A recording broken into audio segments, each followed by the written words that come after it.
Oke, balik lagi bersama saya Cok Gunstock, Rapcu Tarigan, dan kali ini ada Gaffi. Wow, gimana Gav kabar? Baik, Pak. Oh, Kebetulan sudah selesai ujian juga, jadi sedang libur sih sekarang.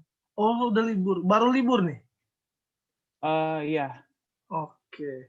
Jadi kali ini kesempatan yang, eee berlangsung kali ini saya memberikan waktu kepada Gaffi untuk, apa, menjadi host seperti itu yang bertanya. Mungkin waktu dan tempat saya persilahkan Gaffi. Oke, selamat pagi semuanya. Jadi sekarang kita akan berbincang-bincang dengan Pak Ratko Tarigan. Oke. Jadi sebenarnya kan Bapak nih menarik juga nih, karena Mmm, latar belakang pendidikannya kalau nggak salah di Sekolah Tinggi Teologi ya? mhm.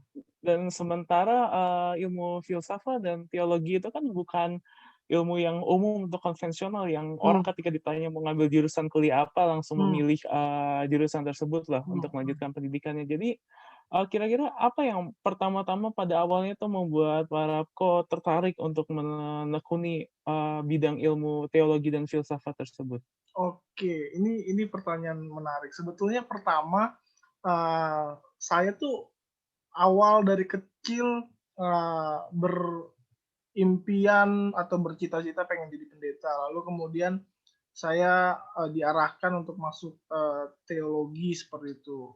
Walaupun, ketika itu saya tidak pernah berpikir akan berjumpa dengan filsafat seperti itu, karena filsafat adalah sesuatu yang asing bagi saya, dan kemudian saya juga selama di sekolah juga tidak pernah bersentuhan dengan filsafat seperti itu.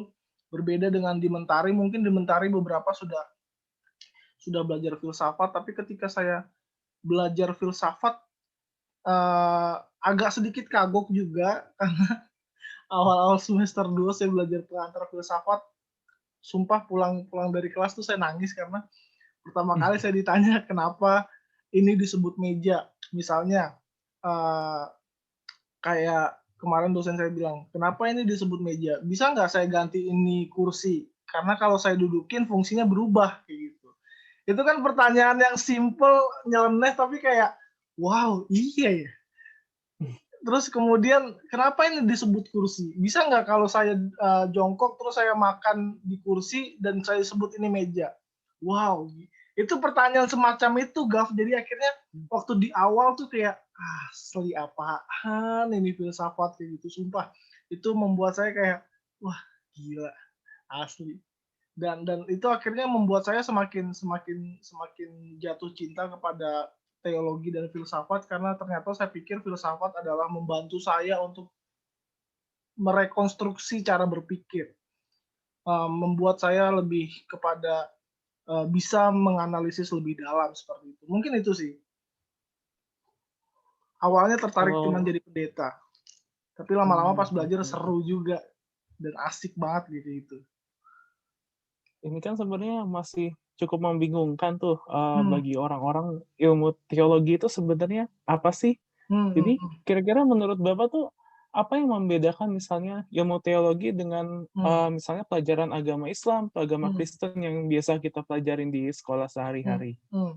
Sebetulnya gini sih, Gav, kalau kamu diskusi dengan beberapa pemuka agama Islam juga mereka sebut juga teologi itu ada teologi Islam, ada ada teologi Buddha juga, tapi kan maksudnya teologi itu adalah disiplin ilmu yang membicarakan tentang ketuhanan seperti itu. Dan kalau kamu diskusi sama beberapa tokoh, besar seperti itu, mereka sebut bahwa teologi bukan hanya Kristen, tapi Islam juga ada teologinya, seperti itu. Sehingga tidak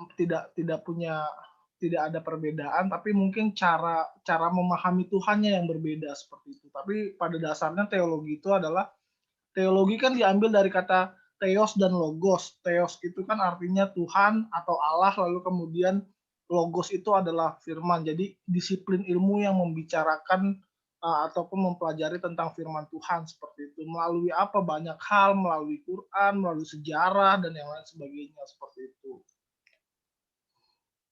Oke, oke, menarik tuh, menarik. Berarti, secara keseluruhan kan teologi kita mempelajari dinamika agama tersebut sendiri ya? Mhm mhm mhm. kalau secara pribadi menurut Bapak, bagaimana teologi mempengaruhi cara pandang dan perspektif Bapak terhadap misalnya, dunia, Hmm, masyarakat, hmm, Tuhan, dan agama hmm. secara keseluruhan? Oke, ini menarik sih. Eee, Bagaimana teologi memper memperkaya saya dalam memandang apapun seperti itu. Pertama, ketika saya belajar teologi, saya lebih kritis memahami sumber-sumber yang terpercaya seperti itu. Misalnya, dulu saya memahami bahwa Tuhan itu, absolut, Tuhan itu kemudian, selalu menghukum, tapi ternyata di bagian-bagian teks tertentu mengatakan bahwa Tuhan juga mengasihi kok, Tuhan kemudian merangkul orang-orang miskin seperti itu. Artinya memperdalam refleksi saya tentang siapa itu Tuhan dan bagaimana cara kerja Tuhan di dalam kehidupan kita. Dulu kalau saya kecil, saya membedah teks Alkitab misalnya, saya misalnya teks Zakeus misalnya, tentang orang pendek lalu kemudian dia orang yang paling berdosa di wilayah tersebut. Dulu saya sekolah minggu hanya diajarkan bahwa Zakeus orang berdosa, titik sampai situ. Tapi kemudian ketika saya belajar teologi, saya belajar bahwa oke Zakeus orang berdosa, tapi Yesus mau nih datang ke rumah Zakeus nginep malah, artinya kan merangkul orang yang berdosa. Lalu kemudian refleksi lebih dalamnya, ketika kita merasa ada orang yang berdosa ataupun teman kita ada yang berdosa, kita jangan jauhi gitu loh. Justru dirangkul, diberdayakan seperti itu. Lalu kemudian itu membuat saya lebih mendalami tentang apa itu Tuhan dan cara kerja Tuhan sih. Dan teologi sangat membantu saya untuk mengedepankan nilai-nilai kemanusiaan seperti itu. Berarti teologi itu kalau dari secara agamanya itu membuka kita terhadap berbagai interpretasi mengenai Tuhan tersebut, dan secara Hmm, manusianya itu kita mengembangkan kita menjadi manusia hmm, yang lebih simpatik, empatik seperti itu ya? betul betul betul betul betul. Oke. Nah, kan kalau kita melihat itu, dari pembelajaran teologi tadi yang mengambil interpretasi terhadap misalnya peristiwa-peristiwa di Alkitab dan Hmm, sebagainya, hmm, eee, metodologi apa, pendekatan apa yang diambil ketika belajar teologi ketika menginterpretasi hal tersebut? Misalnya kalau misalnya IPA kan kita menggunakannya rumus dan matematika, hmm, hmm, jadinya hmm, kalau misalnya teologi kan kalau misalnya, berdasarkan interpretasi kan bisa jadi sangat abstrak. hmm, hmm, hmm, Jadi secara garis besar tuh dasarnya bagaimana melakukan sebuah pendekatan teologis terhadap konsep tertentu? hmm. Misalnya gini, pertama yang saya gunakan adalah konteks historis pada saat itu. Pada saat itu kita melihat kan kalau kita melihat teks pasti dijabarkan peristiwanya seperti apa dan bagaimana. Kita lihat konteks historis pada saat itu. Misalnya kita bicara soal Zakeus. Kita tahu bahwa konsep pada zaman itu orang berdosa sangat dikucilkan. Orang berdosa sangat dijauhi, bahkan sangat melekat dengan hukum Taurat tentang jangan mencuri seperti itu. Tapi kemudian ada sosok Yesus yang kemudian datang lalu menghampiri, mengubah konsep itu bahwa sebetulnya orang berdosa itu jangan dijauhi. Jadi Yesus menawarkan konsep yang baru pada konteks zaman itu, sementara pada zaman itu orang tidak bisa menerima orang berdosa seperti itu. Kemudian itulah yang saya gunakan untuk kemudian melakukan tafsir terhadap teks-teks dalam Alkitab. Kita lihat dulu konteksnya seperti apa. Kita lihat dulu bagaimana orang berpikir pada zaman itu tentang dosa, berpikir pada zaman itu tentang sebuah kesalahan seperti itu. Kita lihat juga pada saat itu sedang terjadi apa, kenapa orang berpikir sampai seperti itu. Baru kemudian kita tarik kesimpulan, oh kok ada sosok Yesus nih yang kemudian datang mengcounter pemahaman tersebut gitu loh. Itu yang saya gunakan sih, konteks historis atau kritik historis seperti itu. Oke. Berarti yang pertama tuh kita harus pahami dulu mengapa peristiwa tersebut terjadi ya, Betul. faktor-faktor apa yang mendorong, terjadinya peristiwa tersebut. Nah, jadinya kan kalau setelah kita mengetahui ini, cara tidak langsung kita bisa mengambil interpretasi tersendiri nih terhadap, misalnya kitab-kitab suci dan juga Hmm, pelajaran agama. hmm, Tapi kan di lain pihak, ada juga beberapa pihak, yang, bilang kalau misalnya interpretasi, kitab suci hmm, ataupun unsur-unsur keagamaan kan hanya bisa atau hanya boleh dilakukan oleh mereka yang Hmm. dipandangnya itu memiliki, Hmm. antara keturunan langsung dari, Hmm.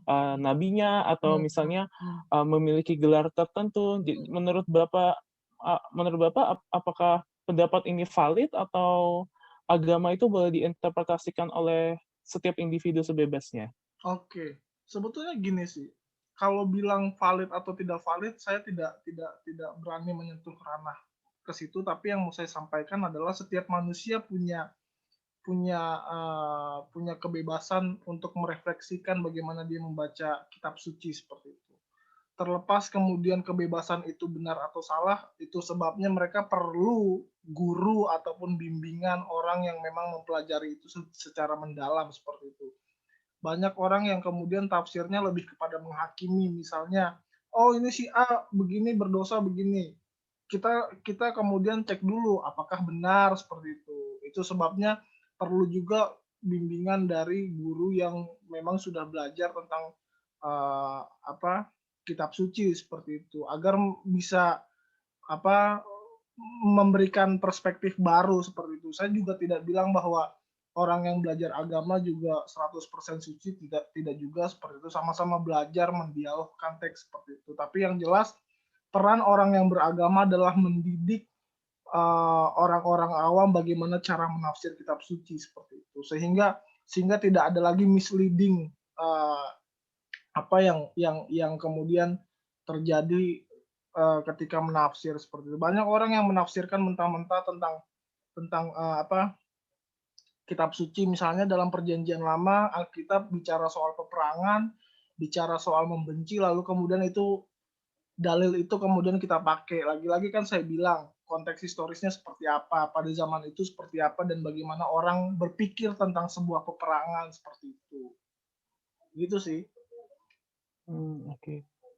Jadi, bisa dikatakan bahwa sebenarnya pemahaman terhadap agama itu beragam dan sebenarnya bisa berkembang seiring berjalannya waktu dan zaman ya? Betul betul betul. Itu sebabnya gini, banyak orang yang saya selalu bilang di dalam kekristenan sendiri, banyak orang yang bilang bahwa kekristenan itu anti dengan teknologi ataupun dengan sains. Menurut saya enggak gitu loh. Contoh misalnya ketika kelahiran Yesus, orang Majus melihat, bintang di langit, lalu kemudian bagaimana orang Majus ini tahu mengukur bintang kalau tidak menggunakan sains, coba. Kan seperti itu. Artinya kan ternyata dalam kekristenan juga ada loh tentang sains, tentang ilmu pengetahuan yang memang digunakan ketika itu. Dan kita harus akui bahwa pada zaman itu juga dibutuhkan, sebuah ilmu pengetahuan seperti itu, membantu.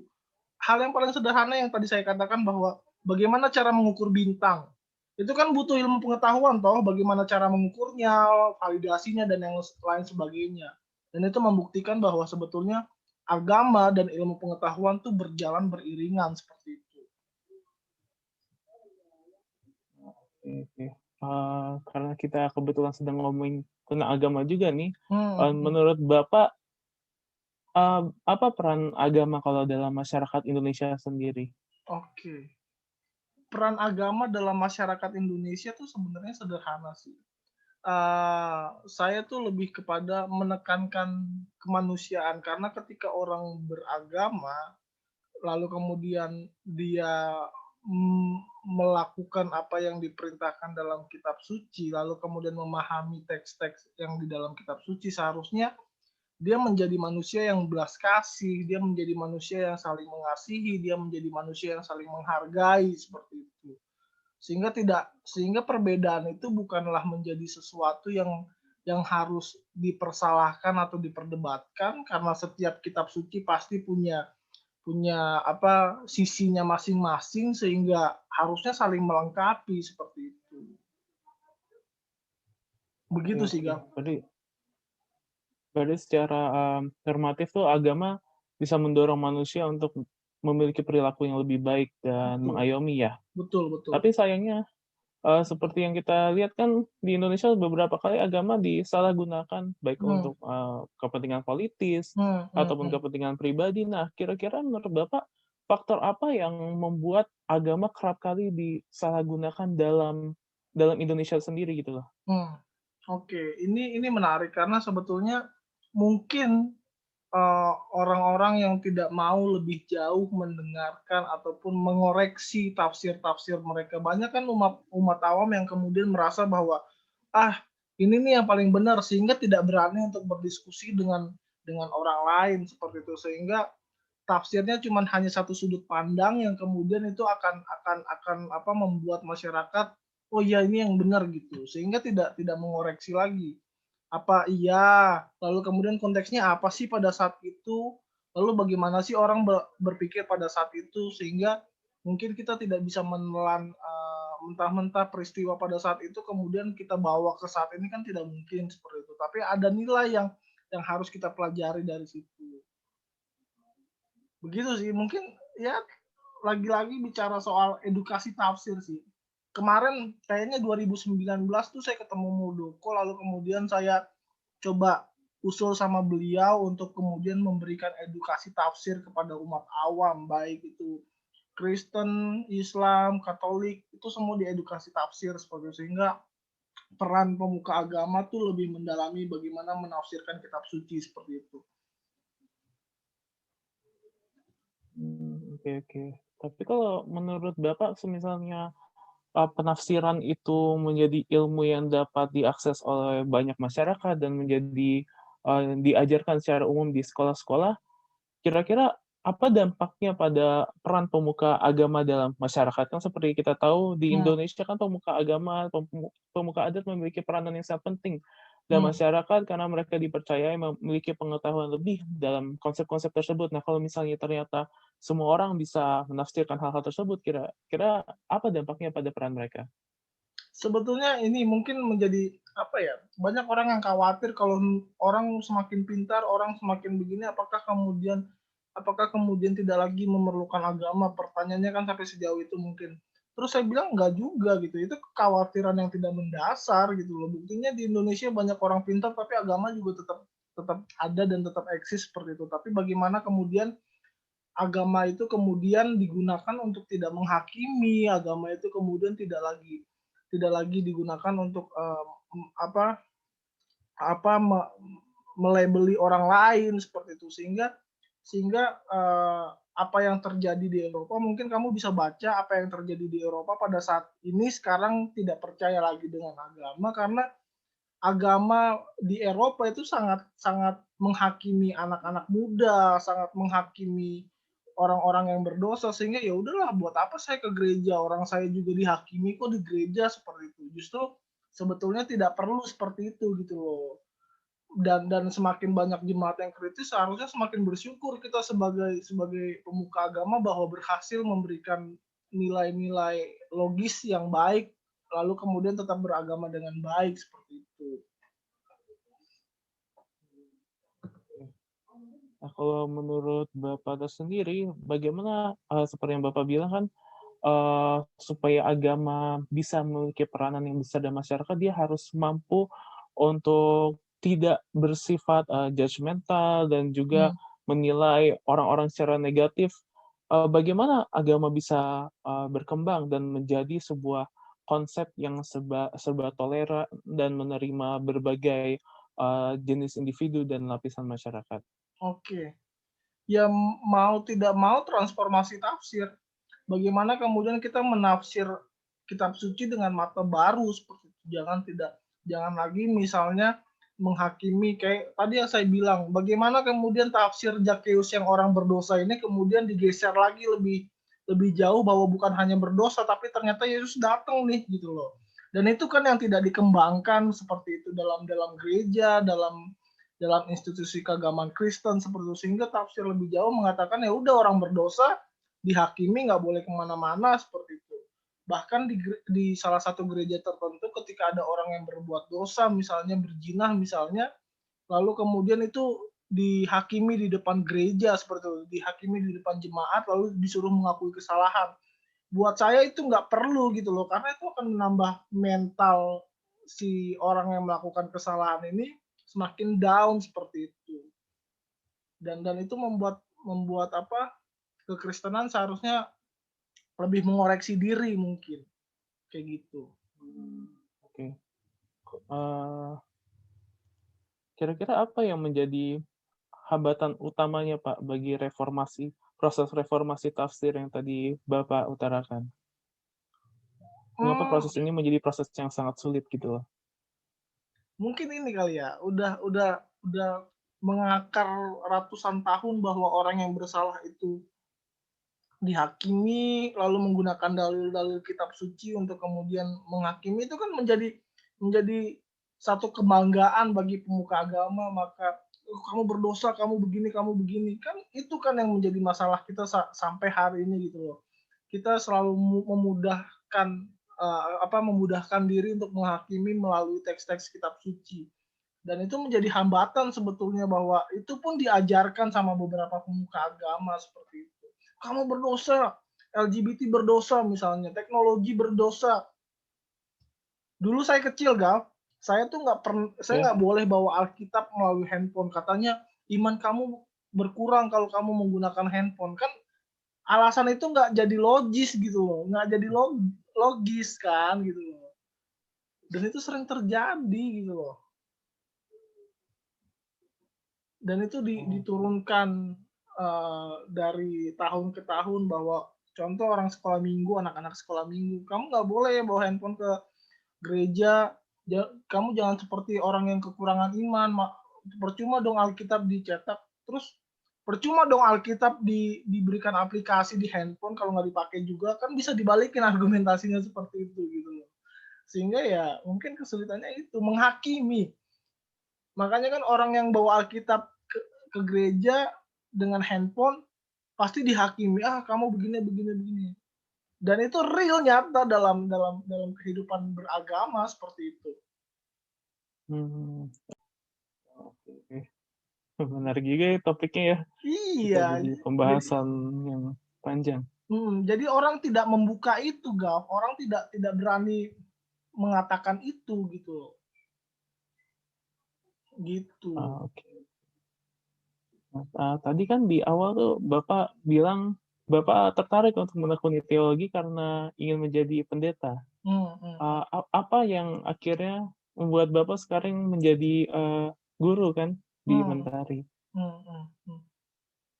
Oke, eee, saya ngelihatnya gini sih, eee, jadi pendeta itu bukan bukan bukan apa ya, bukan ataupun bukan hal yang mudah untuk dilakukan. Dalam arti guru juga sebenarnya nggak mudah, tapi banyak hal-hal yang sebetulnya di gereja itu kita harus melawan sistem, Kak. Kalau kamu bergereja misalnya, saya karena gerejanya dari GPIB kan setiap gereja punya sistem sendiri kayak gitu.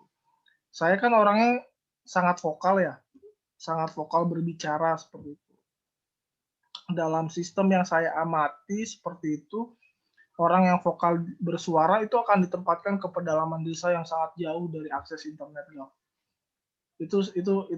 Itu persaingan sebetulnya. Lalu saya melihat bahwa gereja yang harusnya menjadi, apa, tali persaudaraan, tapi kemudian berubah, fungsinya menjadi saling sikut menyikut, sehingga saya berpikir bahwa kalau ada kesempatan jadi guru, saya mending ambil jadi guru.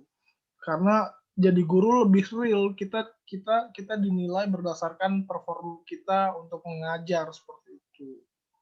Dan kita tidak perlu memikirkan jemaat, kita tidak perlu memikirkan, bagaimana jemaat, berpikir soal soal, tafsir seperti itu. Tapi yang saya pikirkan bagaimana anak-anak kemudian nanti generasi yang akan datang berpikir soal tafsir seperti itu. Makanya saya cukup cukup sering berdiskusi dengan beberapa siswa dan saya lebih senang metodenya diskusi karena saya ingin tahu mereka berpikir tentang satu topik ini berpikirnya apa sih gitu loh, baru kemudian kita counter loh seperti itu. Gitu Kan sih. tadi apa, Bapak bilang, jadi seakan-akan tuh ada politiknya sendiri ya dalam sistemnya? Ya, harus diakui itu ada. Dan senior dan junior tuh sangat kencang sekali di gereja, kayak gitu. Sehingga saya lebih baik ya udahlah saya sadar bahwa kemampuan saya ternyata tidak mampu berdiplomasi dengan baik, ya udah saya jadi guru Hmm. aja. Dan Tapi dari awalnya anak-anak cukup kaget punya guru agama yang se-open ini kata mereka. Kayak gitu.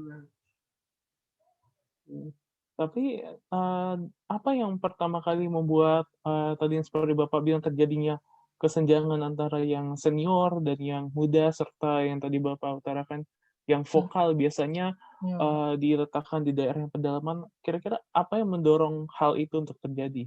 Ya, orang pada dasarnya anti kritik, Gap. Yang senior itu anti kritik Mmm, bahwa, "Oh, saya sudah lebih berpengalaman nih." Gitu. Misalnya kita konsep soal gereja deh, bahwa saya memberikan konsep A, lalu yang senior, "Ah, nggak setuju gini gini gini," terlalu vokal apa segala macam, ya udah, gitu. Karena setiap orang pada dasarnya sulit untuk dikritik, Kak, gitu. Saya beberapa kali dikritik sama prinsipal dan saya kemudian mem apa, mengakui kesalahan saya dan medsos saya kan sekarang lebih tenang gitu. nggak mau kayak Coki, Mbak, medsosnya. Iya, iya kan? Eee, Jadi artinya kan ketika kita dikritik itu kan menjadi menjadi apa, masukan buat kita gitu loh. Bagaimana kita kemudian memperbaiki diri lebih baik. Medsos saya lebih tenang loh, ketimbang yang kemarin saya cerita sama kamu seperti itu dan ini lebih tenang dan lebih kalem gitu.